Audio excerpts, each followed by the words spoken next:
Olá, boa noite. Eu sou a professora Ângela Liberati.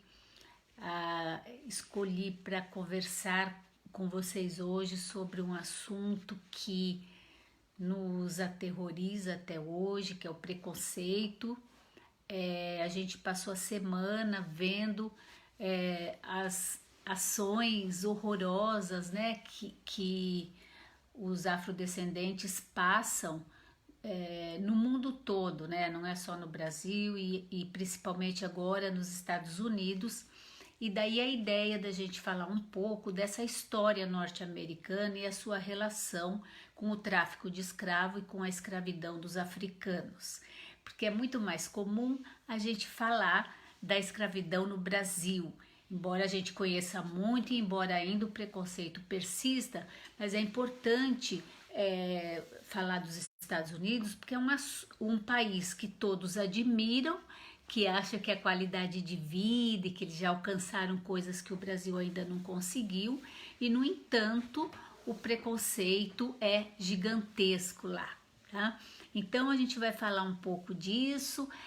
A Tânia Madri, querida, tá falando triste e revoltante, de fato, e todo esse preconceito, essa violência, ela é construída historicamente, mas ela também é uma opção política. Né? A sociedade de fato faz escolhas políticas e essas escolhas têm consequências para o que vai atravessar a moral e os costumes de uma determinada sociedade. Então, a gente vai falar um pouco da história dos Estados Unidos, até porque dá para a gente compreender, porque existe aí uma questão que os Estados Unidos, o norte, não teve a escravidão africana e o sul sim, mas o que a gente viu é que o preconceito ele atravessa o país, todo os Estados Unidos, principalmente no norte, nos estados mais conservadores, e isso se deve à condição com que na qual o africano entrou no país, né? Ainda antes da Constituição do Estado dos Estados Unidos, mas ainda enquanto colônia, o negro africano foi colocado naquele território numa condição de inferioridade, né? E isso durou mais de 2, 3 séculos, né? Essa escravidão. E obviamente que quando se faz a abolição, embora os governantes tenham proibido em determinado momento o tráfico e a próprio uso da mão de obra escrava, esse ex-africano, o negro, ele fica marcado, né, historicamente pelo preconceito e pela visão que se constitui, porque quando se usa o trabalho escravo, há que se criar também um discurso que justifique o uso de um ser humano como escravo, né? E esse discurso, historicamente, é muito mais difícil de você virar, de você modificar, do que simplesmente fazer uma lei proibindo o tráfico, proibindo o escravo. Você pode mudar isso por lei, mas a mentalidade que se constitui historicamente é muito mais difícil de se modificar. Bom, a gente vai começar por uma coisa que afeta também a nossa história. Por um tempo a gente tem uma história comum, né? Toda a América, né?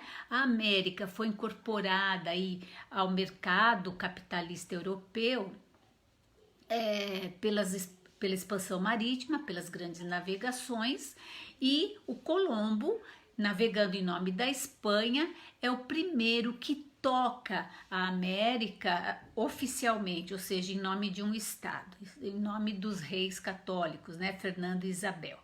Então, dessa forma, como os principais países que navegavam, que eram as potências da época, eram Portugal e Espanha, que tinham condição de navegar e de explorar terras tão longínquas, houve um tratado, né, que é o famoso Tratado de Tordesilhas. Antes desse ocorreram outros tratados, mas não vamos complicar muito. E a América praticamente toda, com exceção de uma pequena parte, que foi dada a Portugal pelo tratado, toda a América pertencia à Espanha. Então a Espanha instalou, ela tinha um sistema de organizar a exploração da América, que era montar os vice-reinos. Então ela monta um vice-reino em Cuba. Cuba era um vice-reinado, né, além de outros, eu vou falar mais especificamente desse. E na Flórida, né, que pertencia aos espanhóis, que depois os Estados Unidos compram esse território da Espanha, e na Flórida existia então uma capitania geral. Por que, então, em termos de América do Norte, essa é a região que vai interessar mais de perto a Espanha. Por quê? Porque era uma região estratégica, não no sentido econômico da lucratividade, porque a Espanha explorava as minas de prata do México, né, Zacatenas, né, explorava as minas de prata do Peru e da Bolívia. Então, a parte rica para a Espanha estava um pouco na América Central e principalmente na América do Sul.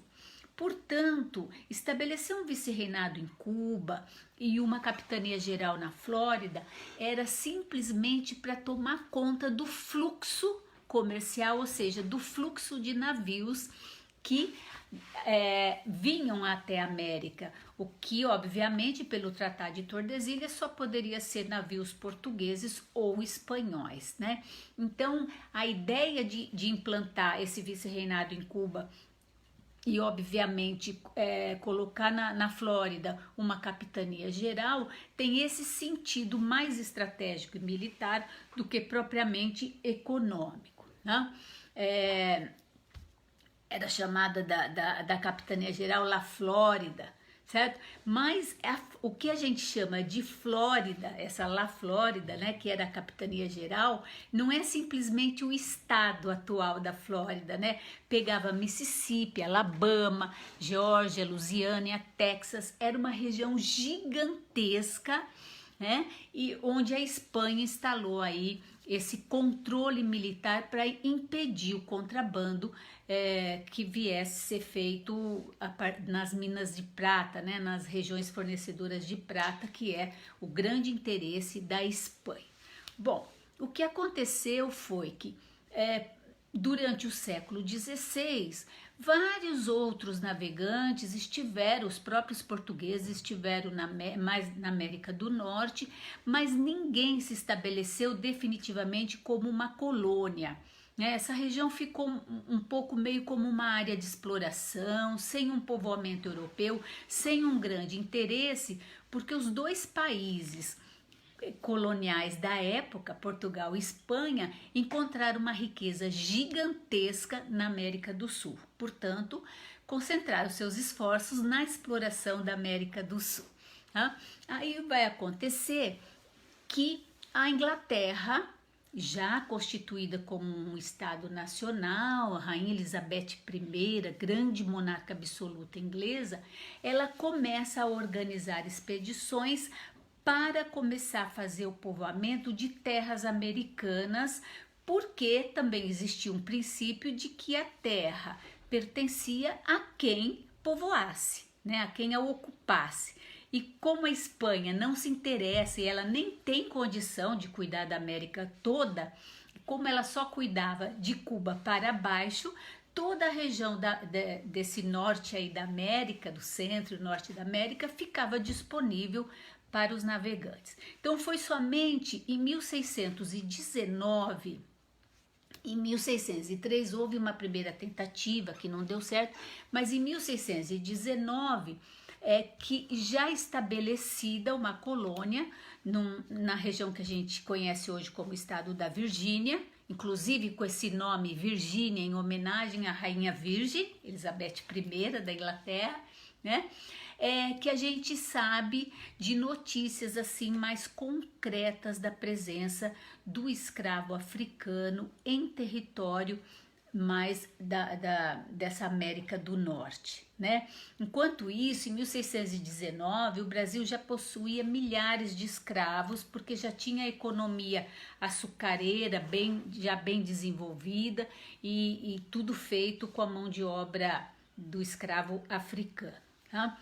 Bom, esses primeiros escravos estabelecidos na colônia da Virgínia, a origem era Angola, portanto tem uma relação com o tráfico que Portugal promovia, quer dizer que os portugueses também possibilitavam a venda de escravos para a colônia da Virgínia, né, já explorada por ingleses, e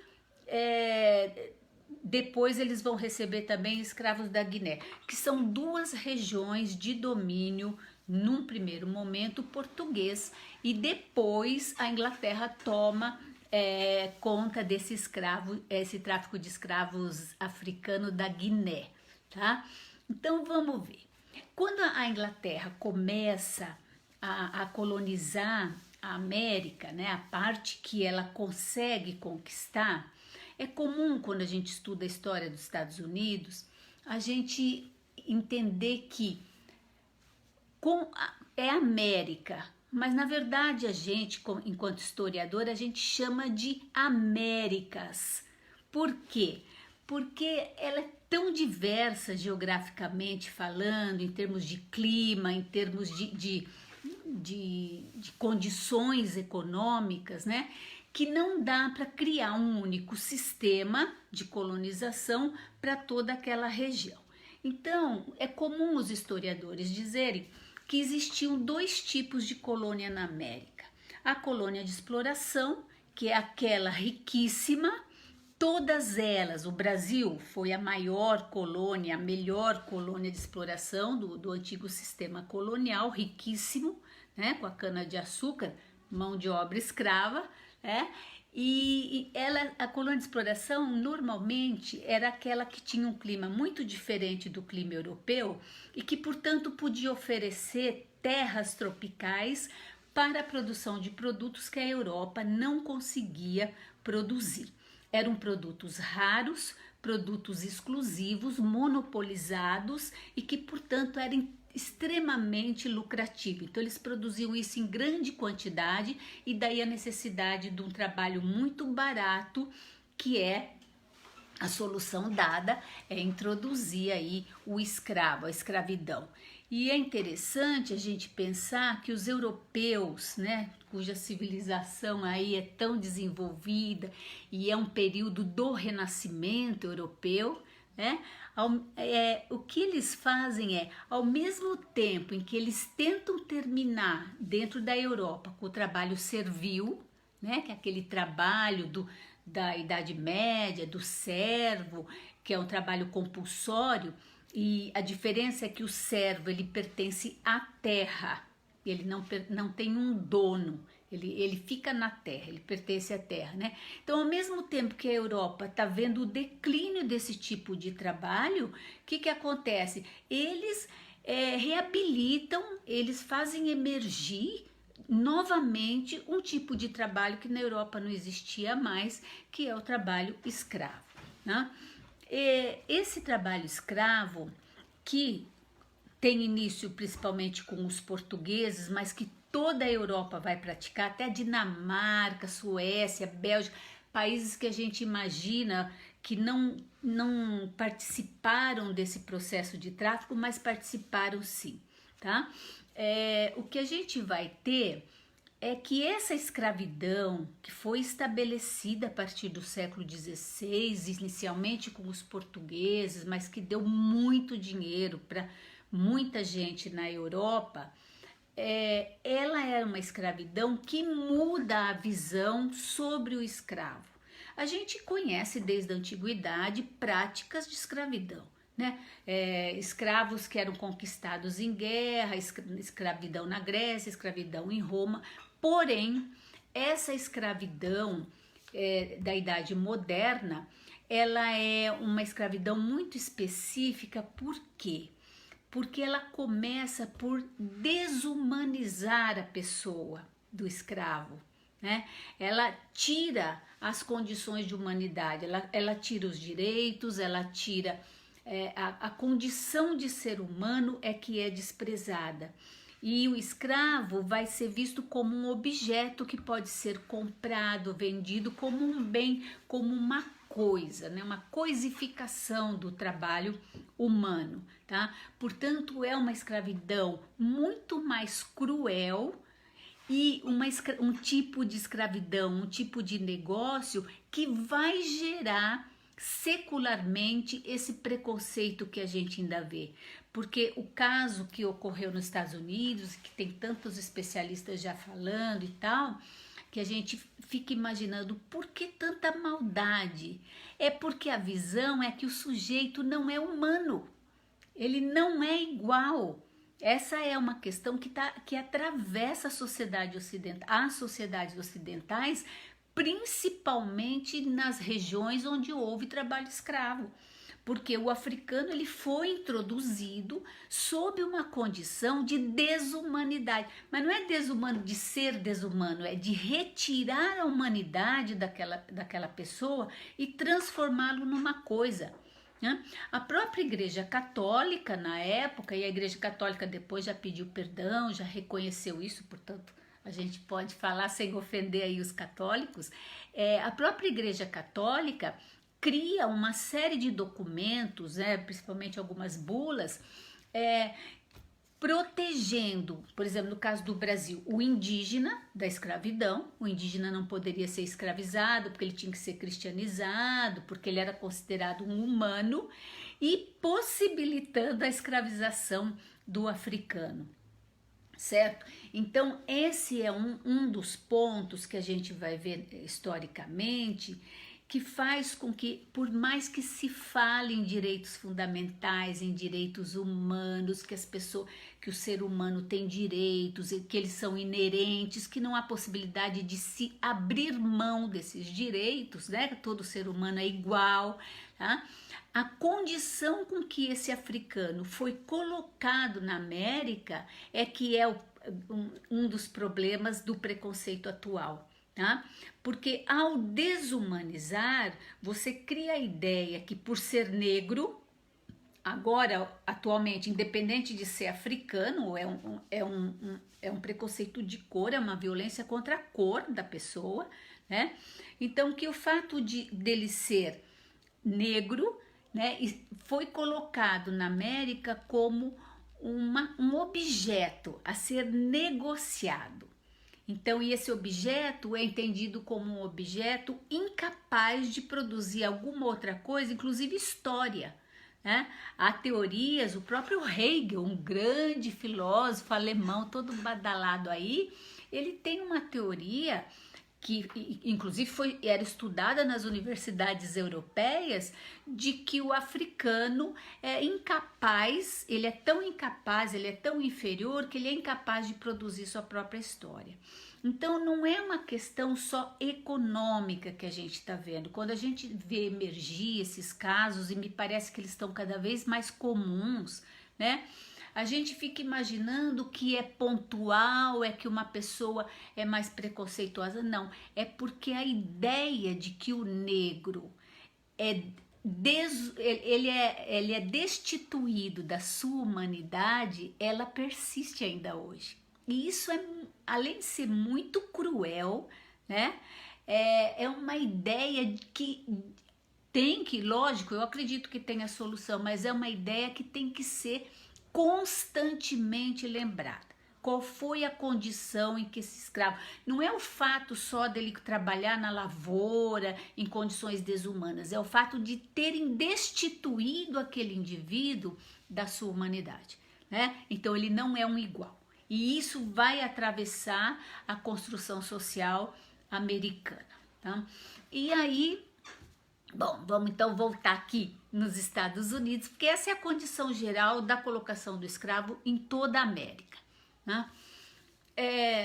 Quando então a Inglaterra vai ocupar a América, ela encontra poucas terras que seriam consideradas lucrativas para o antigo sistema colonial, que seriam aquelas terras que teriam um clima diferente do europeu e que pudessem produzir aí essa exclusividade econômica para ser comercializada na Europa com grandes lucros. Mas então o que ela faz? Ela começa a colonizar a costa leste dos Estados Unidos e dividida em 3 grandes áreas, tá? Então uma área ao sul, né, que são aquelas colônias todas que tem nome de mulher, né? Louisiana, Carolina do Norte, Carolina do Sul, Virgínia, tal.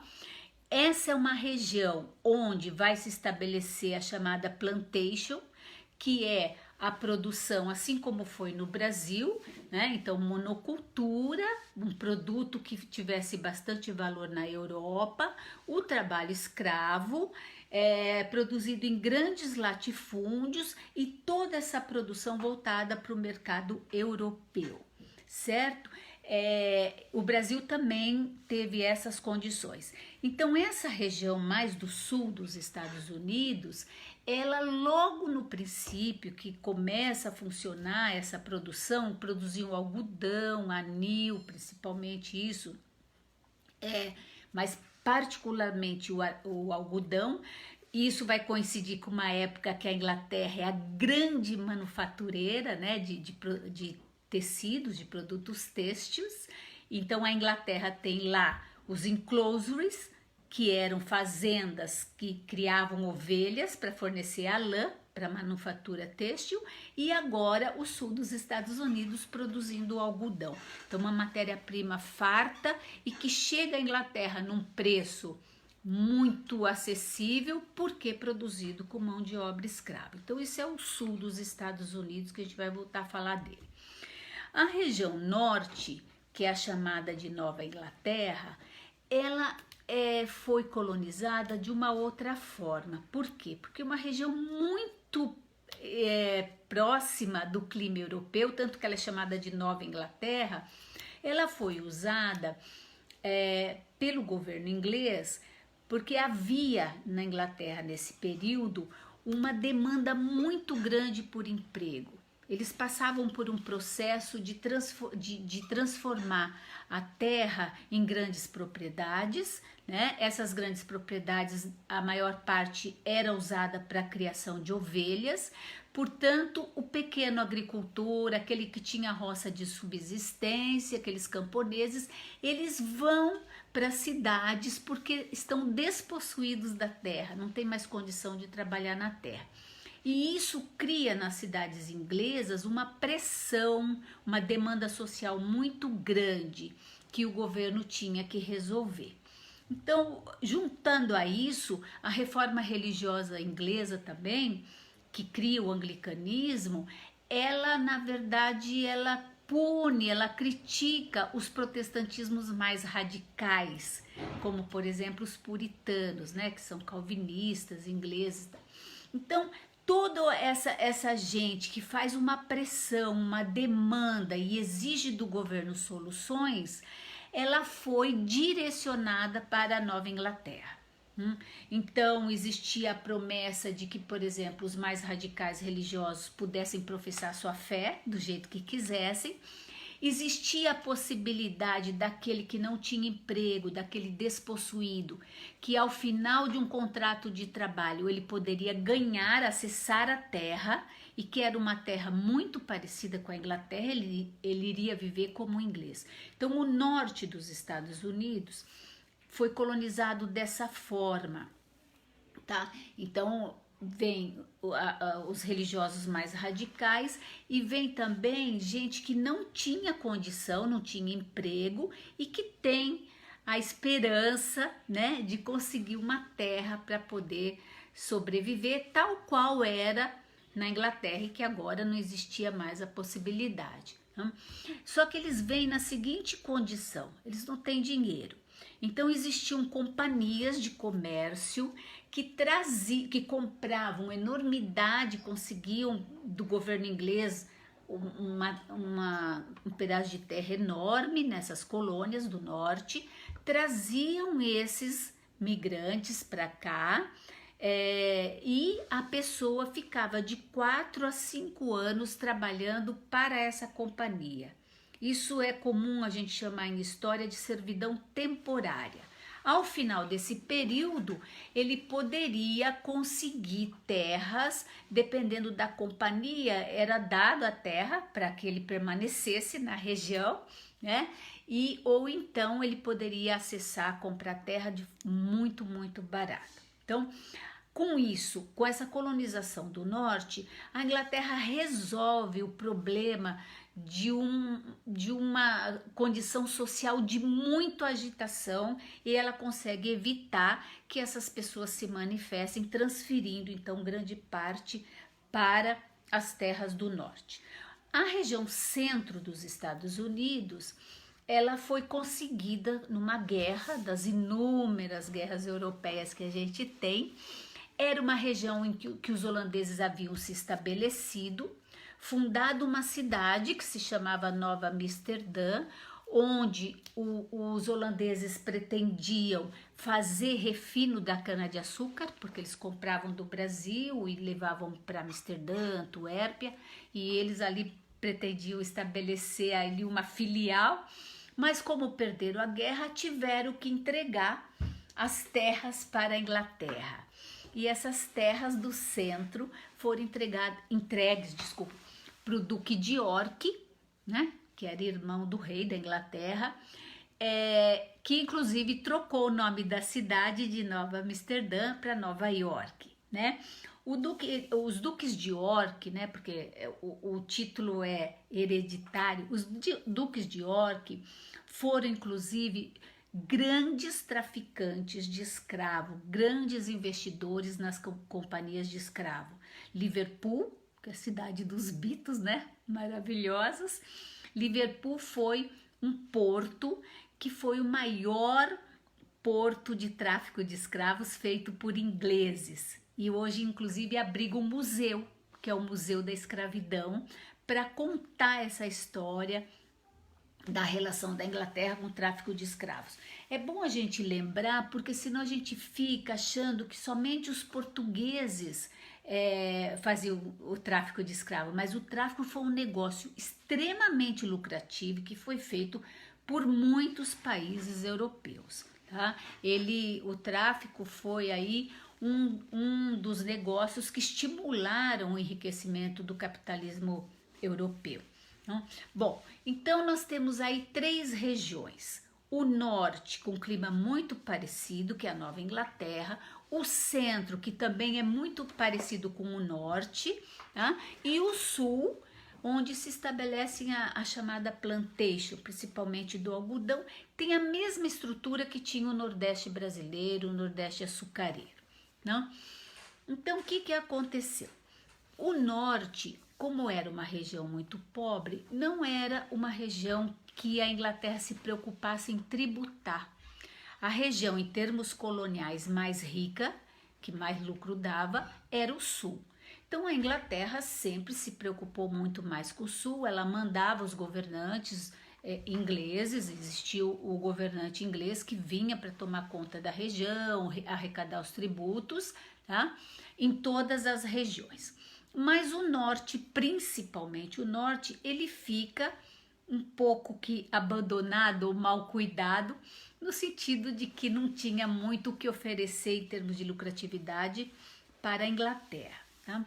E aí o que aconteceu no século XIX? Então, a gente já tem no sul o início das plantações de algodão e a gente já tem o estabelecimento da escravidão africana nessas regiões, porque a Europa era incapaz de mandar um trabalhador para a América para trabalhar em plantações gigantescas, num clima tropical e conseguir remunerar bem a ponto de convencer o sujeito a vir. Né? Então, a escravidão foi a solução para a alta lucratividade, para a necessidade de mão de obra que os europeus tinham. Então, o que foi que aconteceu? No século XVII, né, o Brasil entra numa crise. O Brasil era o maior produtor mundial de açúcar, que dava um lucro absurdo para Portugal, chamado ouro branco. Né? além de dar um lucro enorme, ainda absorvia muitos, né, milhares de escravos africanos que eram comprados, portanto ampliava ainda os ganhos portugueses, né? Mas essa economia entrou em crise. Não vou entrar muito assim no detalhe, quem sabe qualquer hora a gente fala disso. E os holandeses, que aprenderam a produzir e a fabricar o açúcar bruto, que era antes exclusividade portuguesa, eles foram plantar o açúcar nas Antilhas. O Haiti, por exemplo, foi um grande produtor de cana-de-açúcar no século XVII, né? Segunda metade aí do século XVII. E o que aconteceu lá? As ilhas, elas se transformaram em inteiras plantações de cana-de-açúcar, que os holandeses compravam, levavam para Amsterdã e Antuérpia, refinavam e vendiam no mercado europeu. E o açúcar brasileiro entrou em crise, né? Que antes era o Brasil que era o único fornecedor, mas agora é o açúcar das Antilhas. Então, o que aconteceu é uma coisa tão interessante, quer dizer, não sei se a gente gosta muito da história, mas é interessante. A crise da economia açucareira brasileira foi o motor de desenvolvimento do norte dos Estados Unidos. Foi o que possibilitou o surgimento de uma burguesia riquíssima no norte dos Estados Unidos. Por quê? Porque enquanto o açúcar era produzido no Brasil, aqui tinha terra, muita terra, então todos os elementos que se precisava para complementar essa economia, por exemplo, o gado, ou então a roça de subsistência que alimentava a população, principalmente os escravos, era produzido aqui porque o Brasil tinha terra em excesso. O problema começa nas Antilhas, porque como são ilhas e a economia do açúcar era muito lucrativa, o sujeito que investia nisso, ele investia todo o seu capital nessa economia. Ela era extremamente especializada. Ele não desviava recursos escravos para criar gado ou para plantar alimentos. Então, ele precisava de um mercado fornecedor disso tudo, já que todo o seu esforço estava voltado para a economia açucareira. E foi quando o norte dos Estados Unidos encontrou um mercado, porque eles produziam tudo o que eles precisavam, eles não tinham escravo, porque eles também não tinham uma economia rica, eles não exportavam, portanto não ganhavam dinheiro para comprar os produtos, e eles constituíram uma economia onde a própria família era a unidade produtora em pequenas propriedades, aquele sentido de comunidade, de se ajudar para poder subsistir. Então essas pessoas encontraram um mercado nas Antilhas aberto para os produtos que eles já tinham. Então as Antilhas precisavam de madeira para construir as caixas onde se embalava o açúcar bruto, ela precisava de alimentos, ela precisava de instrumentos de trabalho. E o norte dos Estados Unidos, que já produzia isso em pequena escala, a Milinha aí, meu amor, em pequena escala, eles passam a ampliar sua produção e fornecer para as Antilhas. E isso, inclusive, estimulou a indústria de barcos no norte dos Estados Unidos. Então, cada vez mais eles investiam para fazer barcos maiores, para trazer as mercadorias até as Antilhas, para não voltar com os navios vazios. Eles compravam uma sobra da cana-de-açúcar, como se fosse uma aguardente, que, por exemplo, uma parte das Antilhas era francesa. A França não deixava levar para a França para não concorrer com as suas bebidas, com o seu comércio de bebidas.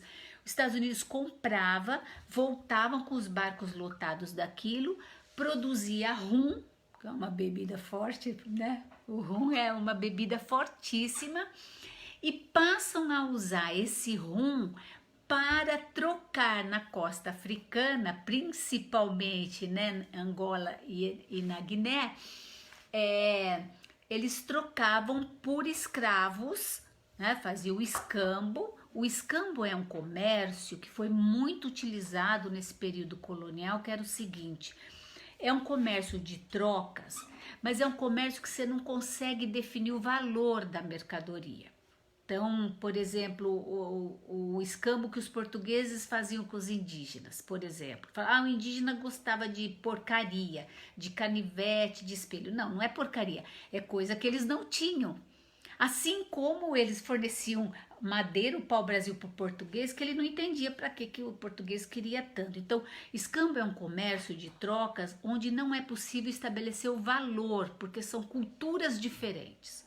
Então, os norte-americanos vão com o rum até a África, compram, né, fazem a troca pelos aprisionados, né, que a África aí já vai ter na costa africana uma estrutura enorme de captura de negros e tudo mais, inclusive estimulado pela Europa, que fornecia armas de fogo até para os próprios africanos escravizarem algumas tribos e traziam para as Antilhas para vender.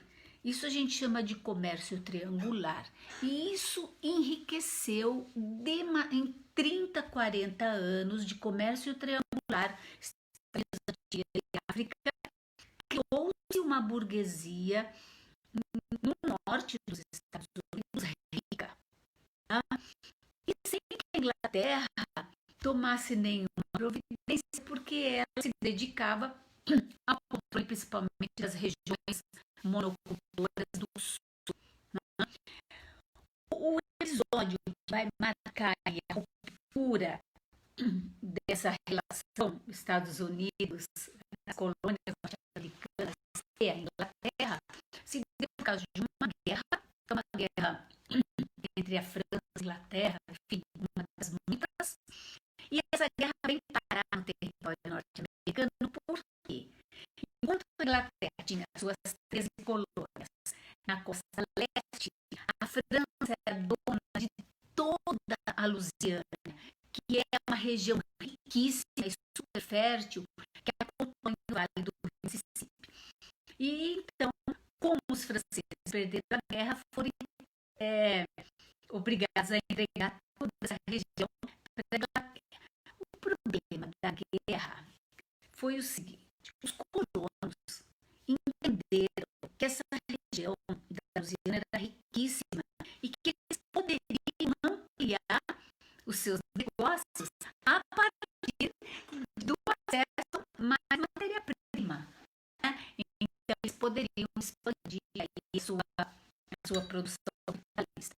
Mas a Inglaterra, ao contrário, entendia que se a Inglaterra é a metrópole, a ela pertence as terras conquistadas nos Estados Unidos. Então, foi um problema aí. E o segundo problema foi que, de repente, a Inglaterra percebe a riqueza do norte e do centro, das colônias do norte e do centro. Por quê? Porque eles constituíram exército, eles alimentaram o exército. Tá picotando? Melhorou, Marlene?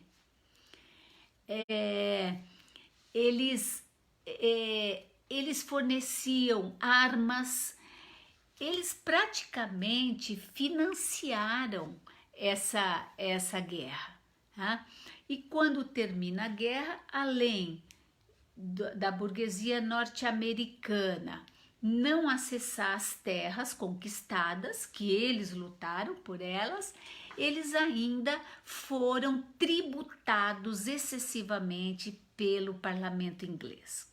Isso cria um problema que vai levar à Guerra da Independência, né, que é a Declaração de Independência de 1776, e termina a guerra em 1781 com a vitória das colônias norte-americanas sobre a Inglaterra, com a ajuda da França. Então aí os Estados Unidos vai se constituir como um país, uma união de 13 ex-estados, mais. Tá? Então, Constituição norte-americana, né, a formação dos Estados Unidos da América, porque o que é Estados Unidos da América? São os 13 países que se tornaram independentes, que se unem para formar um só. Um dos problemas era a extrema diferença que existia econômica, social, política entre eles. Então a gente tem um norte capitalista já, né? Inclusive depois, logo mais no século seguinte, a gente vai ver aí, na verdade no mesmo século, seguinte, a gente vai ver a própria industrialização do norte dos Estados Unidos, e a gente tem o sul, extremamente tradicional, né? Muito parecido aí com a estrutura que se monta no Nordeste brasileiro, então um sistema patriarcal, um sistema de grandes propriedades, uma economia rural e escravocrata, tá? Mas isso não quer dizer que o norte dos Estados Unidos, eles não usam a mão de obra escrava, mas eles fazem tráfico de escravo, né? Eles entendem isso como um negócio, certo? Não, a questão hoje dos Estados Unidos fala, não, o norte não é racista, é sim, é também, tá? A questão, não, lógico, nas regiões onde houve o trabalho efetivo do escravo, você tem uma presença maior de afrodescendentes, né? Que tudo bem, se esparrama pelos Estados Unidos, mas é uma maior presença nessas 5 colônias que eram as colônias do sul dos Estados Unidos inicialmente, né? Mas não significa que o norte enxergue o negro de outra forma, porque continua enxergando o negro, porque se você é um traficante de escravos e que você vende a pessoa, inclusive separando as famílias, o escravo era vendido por peças. Então você tinha, por exemplo, uma peça, 2 meninos de, por exemplo, 12 anos de idade, uma peça, 2 homens de mais de 35, sabe? Conforme o cálculo de produtividade que se fazia na hora de vender. Então, a hora que os navios negreiros, né, chegavam, paravam no porto e que desembarcavam os escravos, num primeiro momento alimentavam os escravos, porque se eles estivessem doentes, o valor diminuiria, e colocavam então no mercado de venda, e a pessoa que comprava, às vezes ela queria comprar 2 mulheres, mas ela não queria as crianças, que porventura pudessem ser filhos dessas mulheres. Então, essa coisa da desumanidade é que atravessou a construção histórica da cultura americana como um todo. A gente tem na América Espanhola um pouco menos disso, mas isso se faz com a questão indígena, porque lá, por serem os impérios, grandes impérios, né, Império Inca, Império Azteca, muito densamente povoado, não houve a introdução maciça de negros africanos nessa região.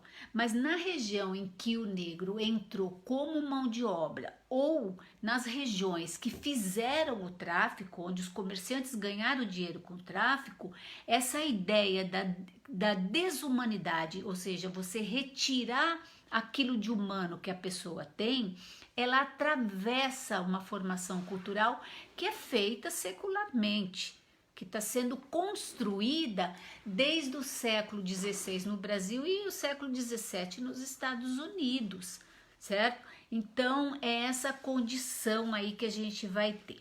Então, essa formação dos Estados Unidos é problemática pelo seguinte, é um país formado inicialmente por 13 partes, né? Onde 5, 6 partes têm o trabalhador escravo e outras partes não.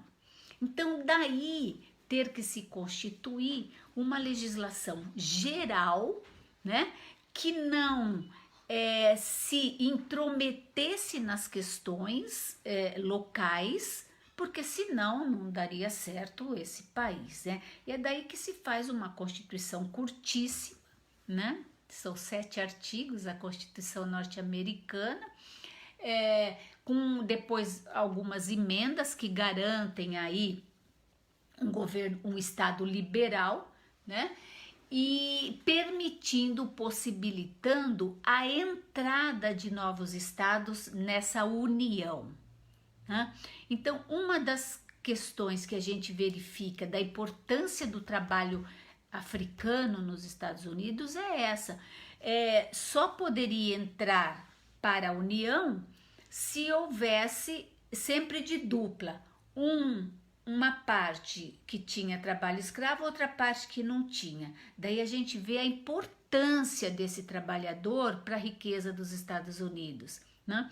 Porque os escravocratas tinham receio de que, ao aumentar demais a entrada de estados nessa união não escravocrata, que pudesse haver aí um controle da região ou que pudesse findar aí o trabalho escravo dentro dos Estados Unidos. Então, essa era uma das condições. Então, a partir do fim do século XVIII, né, que os Estados Unidos fez a sua independência, até o fim do século XIX, assim foi feito. Sempre entravam de pares, né, para formar o que hoje é os Estados Unidos, né?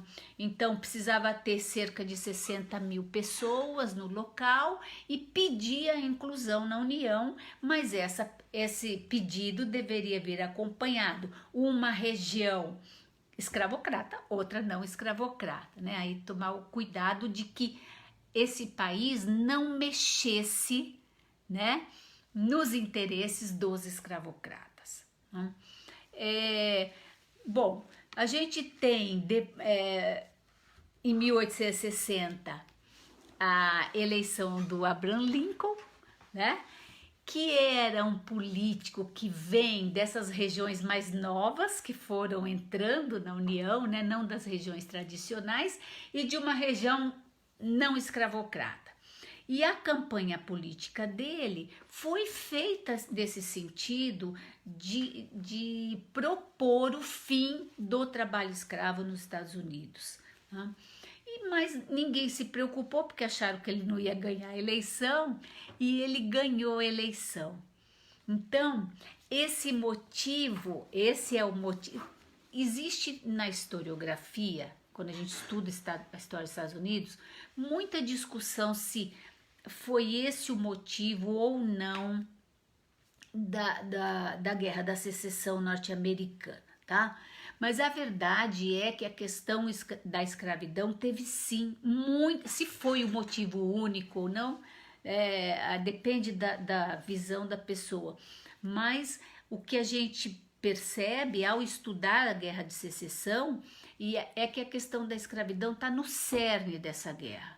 Então, os estados escravocratas se unem para formar um novo país, certo? Para se separar, daí secessão, separação. Eles querem a separação, eles querem sair dessa união que eles haviam entrado e formar um país governado por escravocratas, onde a permanência da escravidão seria possibilitada, né?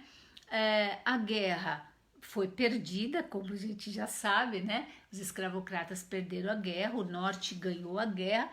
O Abraham Lincoln foi assassinado por um era ator, ele era partidário assim da ideia do Sul, ou seja, ele era a favor da escravidão, acaba assassinando o Abraham Lincoln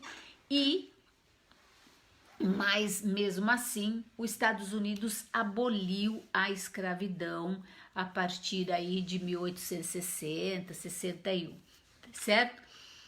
Bom, abolir a escravidão não significa que o escravo vai ser livre, né?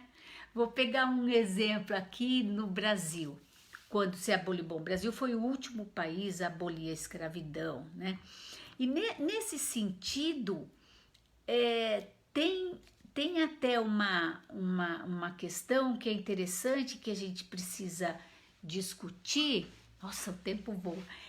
Que é o seguinte: a Inglaterra, por exemplo, ela aboliu a escravidão em 1834, tá? Estava proibida aí a escravidão e o tráfico, inclusive, já tinha sido abolido. Bom, então o que a Inglaterra fazia? Ela começa a pressionar os países que tinham escravos a abolir também a escravidão, por vários motivos. A Inglaterra tem colônias, e se as colônias dela não podiam usar escravo, os seus produtos iam ficar mais caros daquelas colônias que usavam escravo, dos países que usavam escravo, certo? A produção com trabalho escravo é infinitamente mais barata, né? Um segundo motivo é que a Inglaterra está fazendo a sua revolução industrial, produz muita mercadoria e precisa de mercado consumidor. E o escravo não tem salário, então ele precisa ter salário para poder se transformar num consumidor. E os motivos humanistas, quer dizer, a gente vai encontrar vários motivos aí nessa pressão que a Inglaterra faz para abolir a escravidão. Não são só motivos humanitários. Por quê? Como que a gente sabe isso? Porque a Inglaterra passou a determinar, ela era uma grande potência marítima, ela passou a determinar o fim do tráfico de escravos. Os navios não podiam mais ir até a África trazer os escravos, nem para os Estados Unidos, nem para o Brasil, nem para lugar algum, tá? E ela apreendia os navios negreiros. Era um costume de alguns navios jogar os africanos no mar para quando chegasse o navio inglês, o navio estava vazio, daí não podia apreender o navio. Mas muitos navios negreiros foram apreendidos. E o que a Inglaterra fazia? Em vez de levar de volta esses africanos que haviam sido arrancados da África para virar escravo, ela levava esses africanos até as suas colônias, principalmente as colônias nas Antilhas.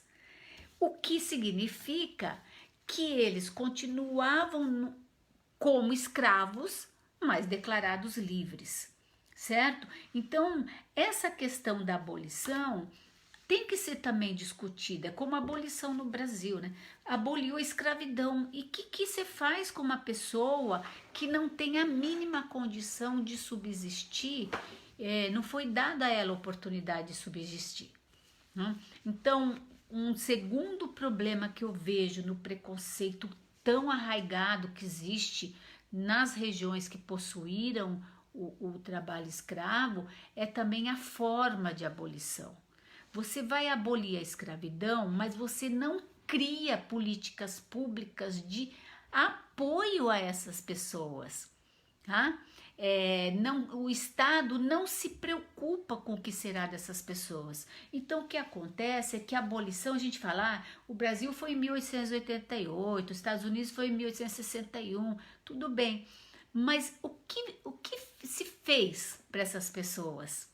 Tá? Que tipo de vida elas levaram após a abolição? Então é aí, inclusive a Ku Klux Klan, né? Porque agora o Brasil também resolveu ter isso, né? Tanta coisa boa para copiar do mundo, né? A Ku Klux Klan, a primeira, né? Porque são várias, elas desaparecem, depois surge de novo, tal. Nos Estados Unidos, ela surge nessa época da Guerra da Secessão. Né? Então, aqueles escravos que conseguiam a muito custo, ou que alguns senhores mais uma visão um pouco melhor da vida e do ser humano forneciam um pedaço de terra para uma roça de subsistência, a Ku Klux Klan ia lá e queimava não só a roça do ex-escravo, do negro, como daquele sujeito que havia permitido que o negro plantasse dentro da sua propriedade, né? Então ela surge aí como uma radicalização dessa ideia de que o negro não merece, porque ele é inferior, ele é incapaz de fazer sua própria história, tá? E ele não pode conviver numa sociedade de branco, além de não ter as características que um ser humano tem, certo? o problema histórico que a gente precisa discutir é esse. Tá, a gente comemora a abolição, né? Não tem mais. Mas onde está o negro até hoje, no século XXI? Vejam, aquele debaixo das pernas, né? Do joelho do policial. Onde que ele está? Ele continua no mesmo lugar. Por muitos, vistos por muitos. Lógico que a gente avançou, mas seria estranhíssimo no século XXI se a gente não tivesse avançado. Já tem mais de 500 anos que essa história começou. E quando a gente estuda história das mentalidades, a gente percebe como é importante algumas práticas.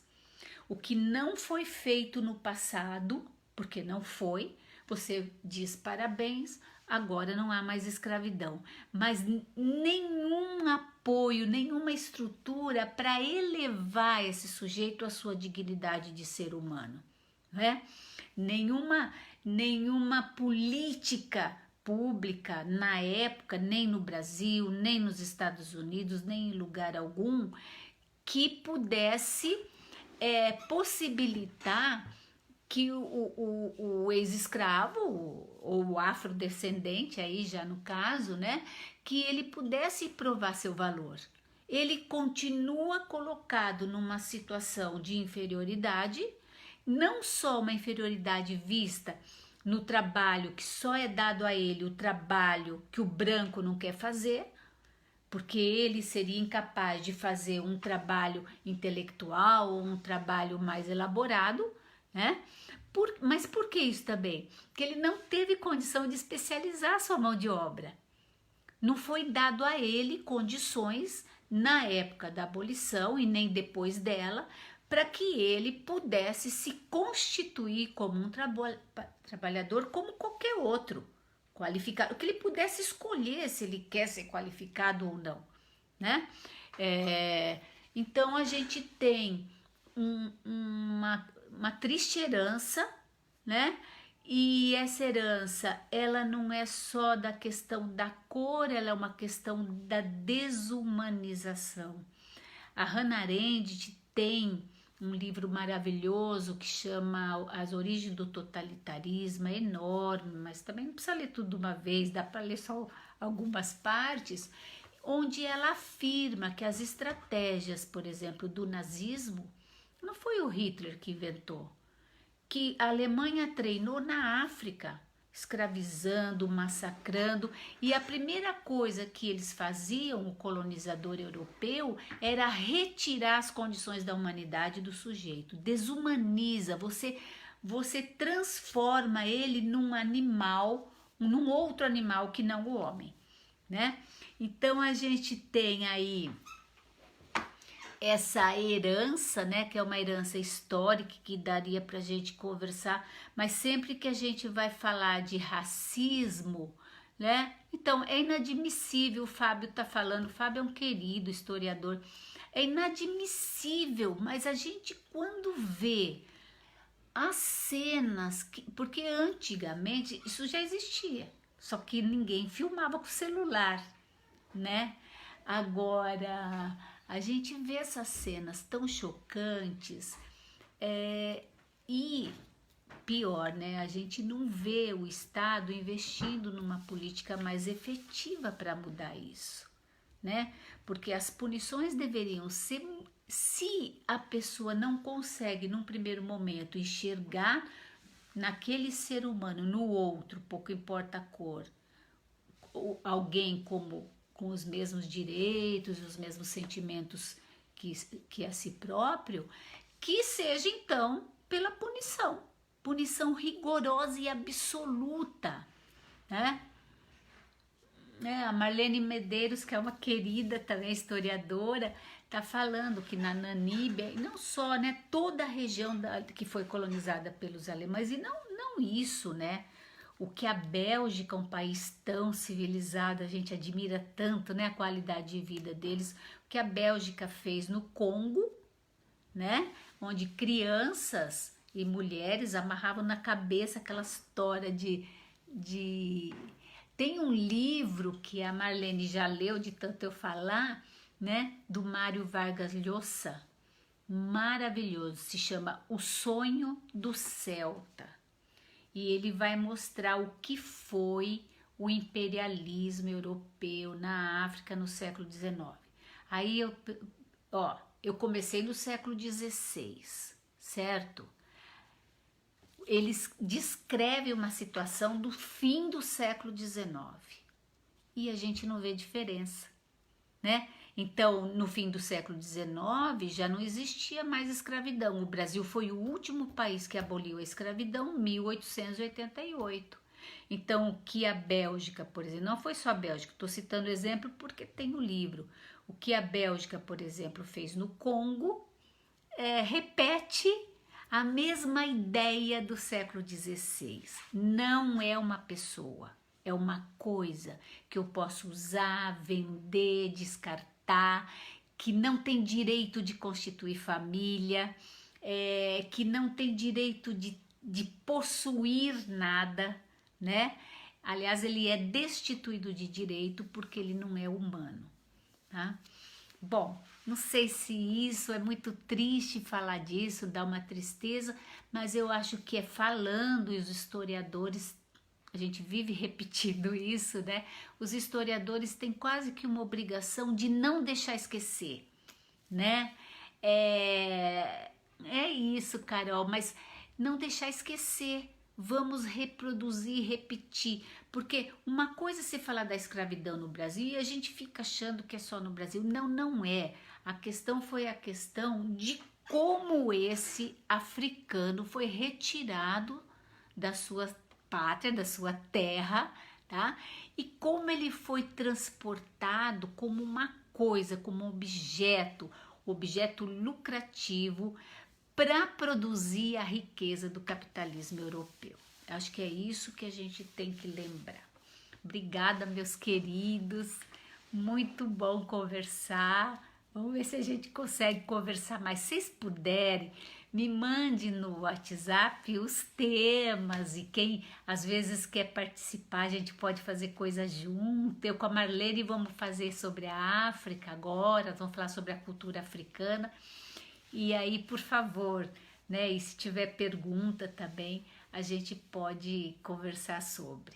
Muito obrigada, foi super gostoso falar com vocês.